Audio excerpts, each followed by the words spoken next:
Hello बच्चों, आज की क्लास में हम चेंज इन टेंस में ही कुछ और एग्जांपल्स देखने वाले हैं ताकि हमारा कॉन्सेप्ट और क्लियर हो सके। जैसे पहला सेंटेंस हमारा है he said to me you have stolen my pen. तो इसको जरा देखें। तो यहाँ सेड टू यानी कि ऑब्जेक्ट है, यहाँ पे ऑब्जेक्ट है तो सेड को बदल देंगे टोल्ड में, तो हो जाएगा he told me. Comma inverted comma के स्थान पर लिख देंगे क्या, दैट, और कामा इन्वर्टेड कामा हट जाएगा।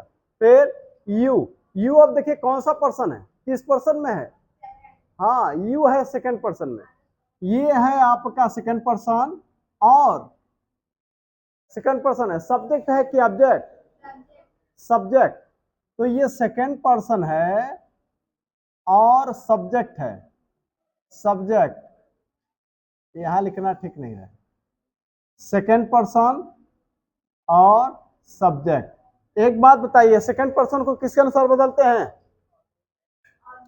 सेकंड पर्सन को रिपोर्टिंग वर्ब के ऑब्जेक्ट के अनुसार बदलते हैं, सेकंड पर्सन को बदलते हैं रिपोर्टिंग वर्ब के ऑब्जेक्ट के अनुसार, और रिपोर्टिंग वर्ब का ऑब्जेक्ट क्या है, मी, रिपोर्टिंग वर्ब का ऑब्जेक्ट है मी, यानी यू को बदलना है मी के अनुसार।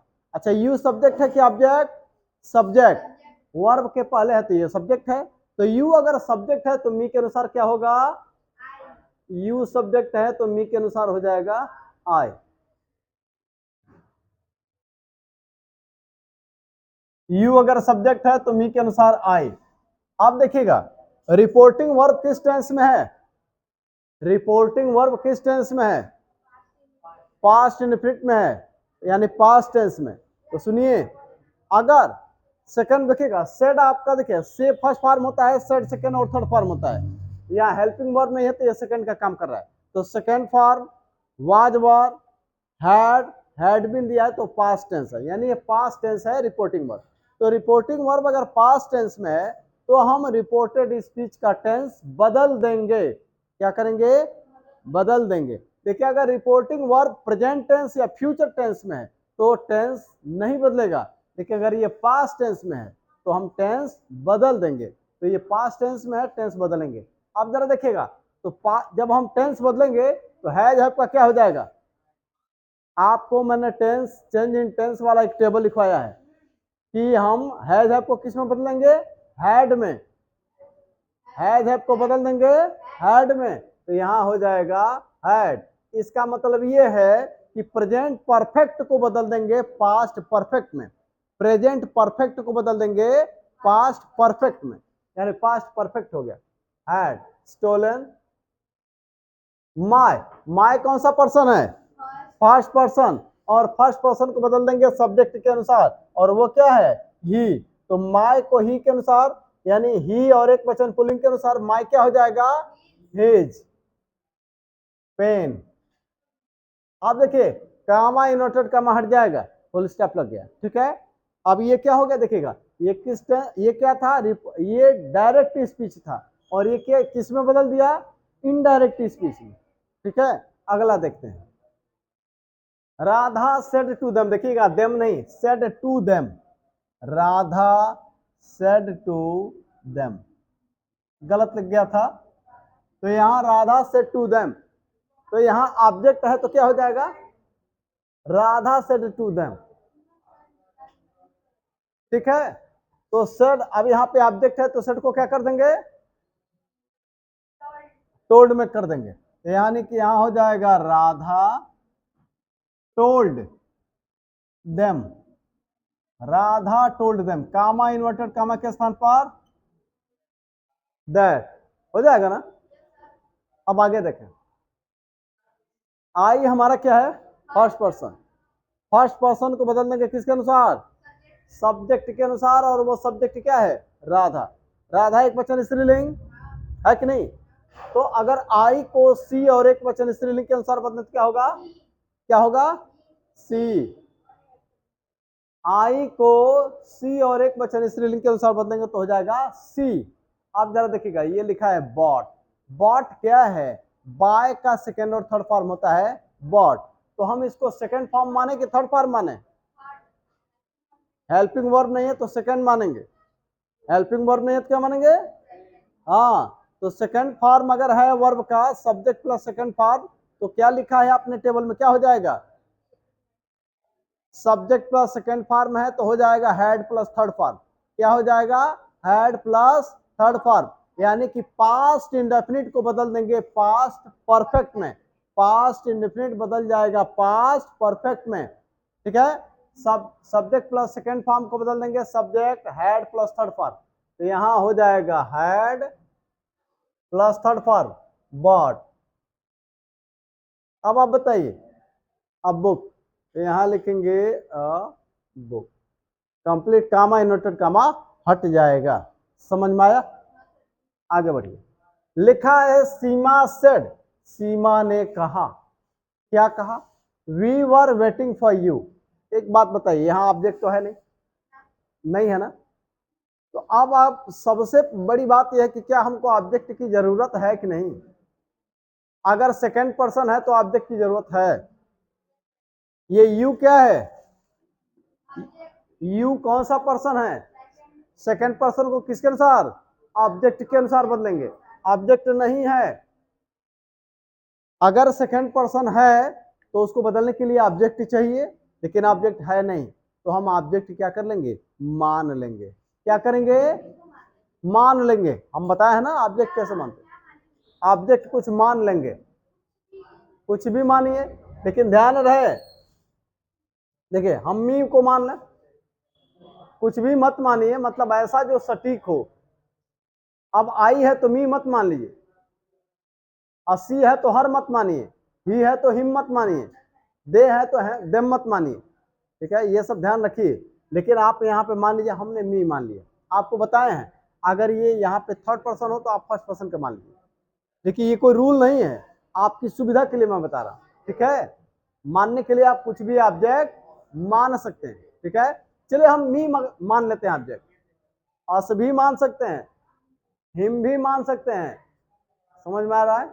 चलिए, तो हमने मी मान लिया, तो यहां लिखा सीमा, और जब ऑब्जेक्ट मान लेंगे तो सेट का क्या हो जाएगा? टोल्ड। सुनिएगा, अगर ऑब्जेक्ट आपने मान लिया तो सेट का क्या होगा? टोल्ड। अगर आपने ऑब्जेक्ट मान लिया तो सेट को मान लेंगे, बना देंगे टोल्ड। ठीक है, अब यहाँ कामा इन्वर्टेड कामा के स्थान पर क्या लगा देंगे? दैट। अब आप बताइए वी आपका किस पर्सन में है? वी है फर्स्ट पर्सन। फर्स्ट पर्सन किसके अनुसार बदलते हैं? सब्जेक्ट के अनुसार, रिपोर्टिंग वर्ब के सब्जेक्ट के अनुसार। तो वी को अगर सीमा के अनुसार बदल दें तो क्या होगा? वी को चेंज इन पर्सन में आपको बताए हैं कि वी को ही और एक वचन पुल्लिंग, सी और एक वचन स्त्रीलिंग, दे और बहुवचन के अनुसार बदलने पर वी क्या हो जाता है? दे। चेंज इन फर्स्ट पर्सन वाला टेबल देखिए, चेंज इन फर्स्ट पर्सन वाला जो टेबल है, उस टेबल को आप देखेंगे तो आप जरा देखिए, वी के सामने यू के अनुसार बदलते हैं तो यू हो जाता है, ही और एक वचन पुल्लिंग के अनुसार भी देम होता है, दे होता है, हर सी और एक वचन स्त्रीलिंग के अनुसार भी दे होता है, दे और बहुवचन के अनुसार भी दे होता है। समझ में आ रहा है मेरी बात? वी को यू के अनुसार बदलने पर यू, ही और एक वचन पुल्लिंग के अनुसार दे, सी और एक वचन स्त्रीलिंग के अनुसार दे और बहुवचन के अनुसार दे। समझ में आ गया? तो यहां पे कर देंगे दे। वी को बदल दिया, सीमा के अनुसार हो गया दे। अब आप बताइए अब टेंस बदलें कि ना बदलें? जरा देखिएगा, ये किस टेंस में है? पास्ट टेंस, सेकंड फॉर्म है, तो पास्ट टेंस में है तो टेंस बदल जाएगा। तो वाज वर्ग का क्या होता है? टेंस बदलते हैं तो, टेंस बदलते हैं तो वाज वर्ग का क्या हो जाता है? Had been. तो यहां हो जाएगा हैड बीन। अच्छा एक बात बताइए, अगर यहाँ नॉट होता तो क्या करते? नॉट को कहां रखते? Had not been. अगर यहाँ नॉट होता तो ये अकेले है तो इसके बाद है, और ये दो है तो दोनों के बीच में होता। समझ में आ गया? लेकिन नॉट तो संयोग से है नहीं। चलिए आगे बढ़ते हैं। वेटिंग, वेटिंग लिखा है फॉर यू। यू आपका पहले देखिएगा, यू आपका सेकंड पर्सन, फर्स्ट पर्सन के थर्ड पर्सन? Second person. अच्छा यू ऑब्जेक्ट है कि सब्जेक्ट? ऑब्जेक्ट। वर्ब के बाद है तो क्या है? ऑब्जेक्ट। अब एक बात बताइए, यू अगर ऑब्जेक्ट है, अच्छा बदलेंगे किसके अनुसार? सेकंड पर्सन है तो ऑब्जेक्ट के अनुसार। एक बात बताइए, यू अगर ऑब्जेक्ट है तो मी के अनुसार मी, अस के अनुसार अस, हिम के अनुसार हिम, हर और एक वचन स्त्रीलिंग के अनुसार हर, देम और बहुवचन के अनुसार देम। ठीक है, आगे बढ़ते हैं। यहां लिखा है द टीचर सेड, टीचर ने कहा, योर ब्रदर इज डिस्टर्बिंग अस, तुम्हारा भाई हमें डिस्टर्ब कर रहा है। अच्छा एक बात बताइए, टीचर किससे बोलेगा? स्टूडेंट से बोलेगा, है ना? आज स्टूडेंट किससे बोलेगा? टीचर से बोलेगा। मेरी बात सुनिए, हमने कहा ना कि आप यहाँ पे ऑब्जेक्ट कुछ भी मान सकते हैं, सुविधाजनक। हम चाहे तो मी मान लें, चाहे तो अस मान लें। अरे भाई टीचर तो सब्जेक्ट है, तो सब्जेक्ट है तो यहाँ पे ऑब्जेक्ट हम क्या माने? मी को भी मान सकते हैं, अस को भी मान सकते हैं, हिम को भी मान सकते हैं, हर को भी मान सकते हैं, और देम को भी, देम को नहीं मानेंगे। ठीक है, देम को नहीं मानेंगे क्योंकि, हाँ सुनिए, चाहे मान भी सकते हैं क्योंकि ये दो लोगों का भाई भी हो सकता है, चार लोगों का भाई भी हो सकता है। मान लो तुम दो लोगों से, तुम दो लोग हो, अब मैं कह रहा हूं अब तुम्हारा कोई एक और भाई है, तो मैंने कहा कि तुम्हारा भाई हमें परेशान कर रहा है, तो भाई तो तुम दोनों का है, तो बहुवचन भी तुम हो सकते हो। ठीक है, तो अब एक बात बताइए, तो यानी कि देम, यहाँ देम भी मान सकते हैं, लेकिन सबसे ज्यादा अगर नाउन को मानना चाहे, कभी कभी हम नाउन भी मान सकते हैं। नाउन को भी जैसा संदर्भ होगा, हम जैसा परिस्थिति देखेंगे, आवश्यकता अनुसार हम नाउन को भी मान सकते हैं। अब टीचर से आप खुद सोचिए, टीचर किससे बोलेगा? स्टूडेंट से। स्टूडेंट किससे बोलेगा? टीचर से। तो अगर टीचर है तो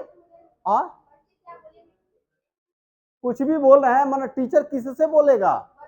बच्चों से। तो आप यहाँ चिल्ड्रन लिख सकते हैं, स्टूडेंट लिख सकते हैं। अच्छा अगर हो कि the student set, the student set, तो आप क्या मान सकते हैं? द स्टूडेंट है तो टीचर मान सकते हैं, मी मान सकते हैं। मैंने कहा कि द टीचर अगर सब्जेक्ट है तो स्टूडेंट मान सकते हैं, आ स्टूडेंट टीचर सब्जेक्ट है तो टीचर मान सकते हैं, डॉक्टर सब्जेक्ट है तो पेशेंट मान सकते हैं, पेशेंट सब्जेक्ट है तो डॉक्टर मान सकते हैं। हाँ हाँ, अब आप बताइए, तो यहाँ द स्टूडेंट भी हो सकता है, मी भी हो सकता है, अस भी हो सकता है, हिम भी हो सकता है, हर भी हो सकता है। समझ में आ रहा है मेरी बात? तो कभी कभी हम नाउन को भी मान लेते हैं। फादर किसे बोलेगा? सब्जेक्ट फादर है तो किससे, क्या, तो बेटे से चाहे बेटी से, तो फादर है तो द सन या चाहे द डॉटर। अब मदर है तो भी वही बात, अब सन है तो सब्जेक्ट सन है तो फादर चाहे मदर, है ना? चलिए आगे बढ़ो। तो हमने मान लिया, देखिए जब हम ऑब्जेक्ट मानेंगे तो सेट का क्या हो जाएगा? टोल्ड। तो हो गया द टीचर टोल्ड, मान लीजिए मी मान लिया,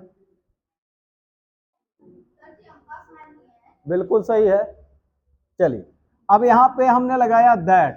अब एक बात बताइए, यू और आपका कौन सा पर्सन?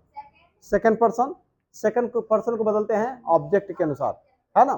तो योर को मी के अनुसार अगर बदल दे तो क्या हो जाएगा? माय। और अगर यहाँ अस कोई माना हो तो क्या होगा? आर हो जाएगा। अगर यहाँ हिम कोई माना हो तो क्या होगा? हिज। हर माना हो तो क्या होगा? देम माना हो तो देयर। समझ में आया? और चलिए अगर यहाँ यू हो तो योर को यू के अनुसार बदलने पर दोनों का पर्सन मैच हो जाएगा, तब वहां पे कोई बदलाव नहीं हो गया। समझ में आ रहा है ना? इस तरह की परिस्थितियां जब आए तो कैसे उसको करेंगे वो जानना जरूरी है। अगर अगर इसका भी और इसका भी पर्सन एक है तो उसमें कोई बदलाव। समझ में आ रहा है मेरी बात? चलिए आगे बढ़ते हैं। अब लिखा है माय ब्रदर। अब आप बताइए, रिपोर्टिंग वर्ब पास्ट टेंस, तो टेंस भी बदल जाएगा। ईआरएम का क्या होगा? ईआरएम का हो जाएगा वाज वर्ब। तो यहां पे लिखेंगे ब्रदर वॉज डिस्टर्बिंग।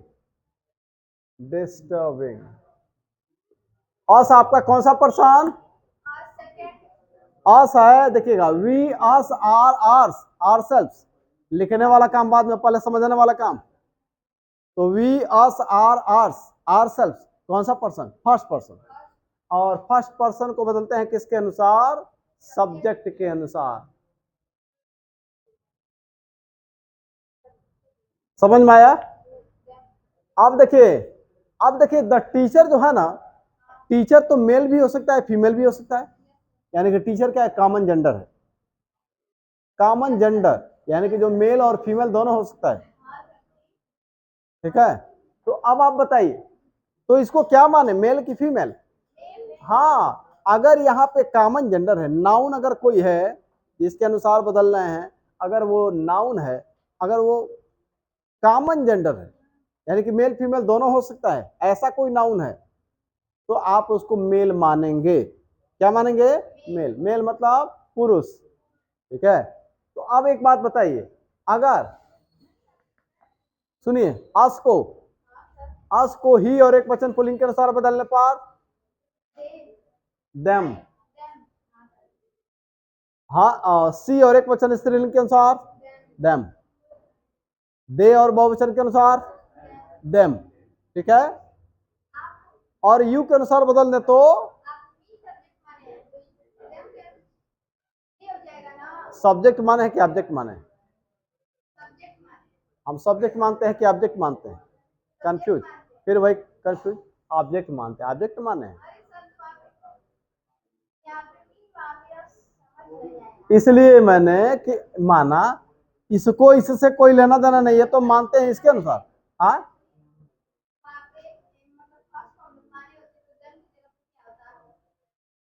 किसको माने होते हैं यहाँ पे? यहाँ पे अस माने होते तो योर को मी के अनुसार, अस के अनुसार बदलने पर आर हो जाता।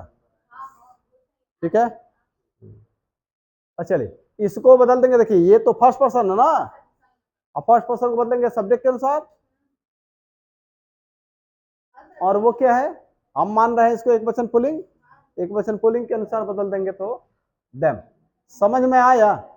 चलिए आगे देखिए, अगला है ही सेड, उसने कहा you had to work hard. यहाँ ऑब्जेक्ट नहीं है, क्या हमको ऑब्जेक्ट की जरूरत है, क्योंकि सेकंड पर्सन है। जब सेकंड पर्सन है तो ऑब्जेक्ट की जरूरत है, ऑब्जेक्ट मानेंगे। देखिए अगर सेकंड पर्सन ना हो तो ऑब्जेक्ट नहीं मानेंगे।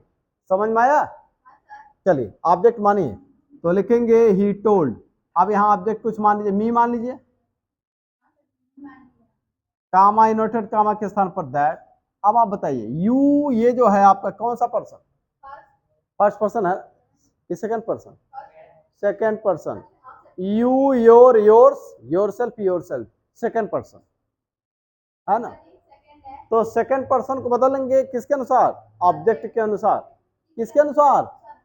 अरे योर, यू सेकंड पर्सन है ना, सेकंड पर्सन को बदलेंगे ऑब्जेक्ट के अनुसार, यानी रिपोर्टिंग वर्ब के ऑब्जेक्ट के अनुसार। समझ में आया? सेकंड पर्सन, यू है सेकंड पर्सन, सेकंड पर्सन को बदलते हैं रिपोर्टिंग वर्ब के ऑब्जेक्ट के अनुसार, दैट इज मी। तो अगर यू को मी के अनुसार, अच्छा पहले ये बताइए, यू आपका सब्जेक्ट है कि ऑब्जेक्ट? सब्जेक्ट है ना, तो यू सब्जेक्ट है तो मी के अनुसार आए। ठीक है, अब जरा देखिएगा,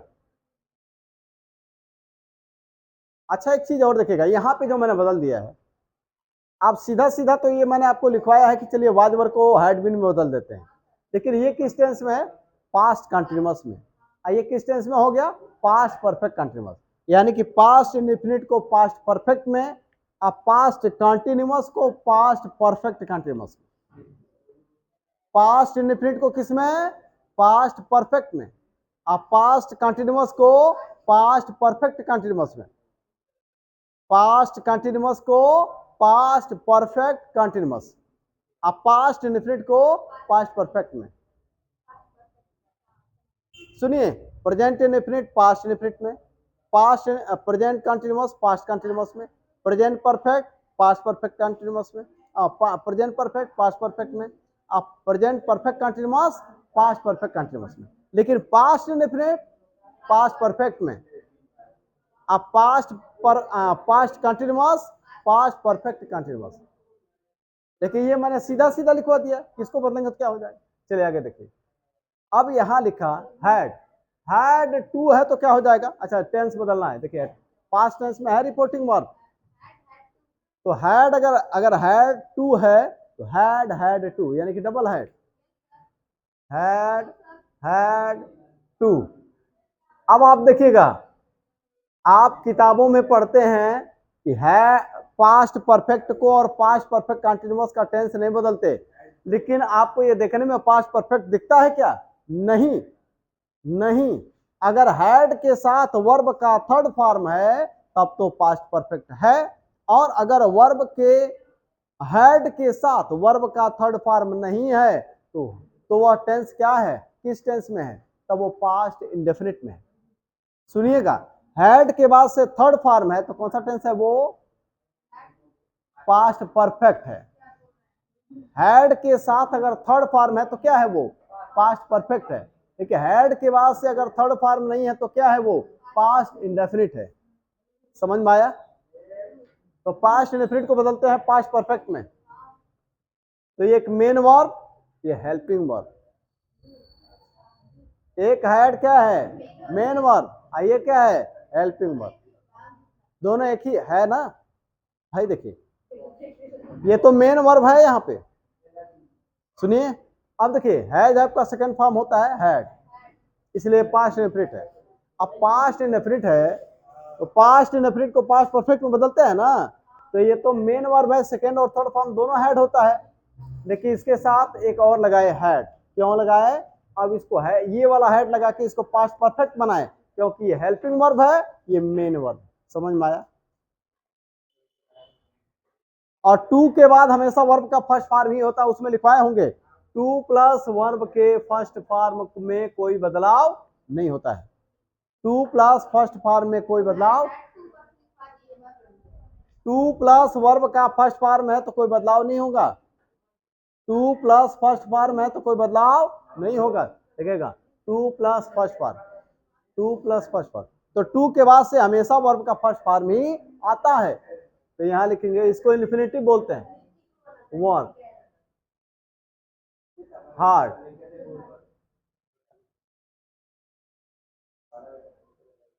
समझ में आया कि नहीं, आ गया।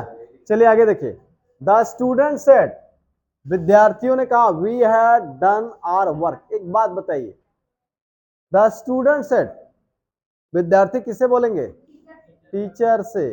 तो या तो आप यहां द टीचर मान लीजिए,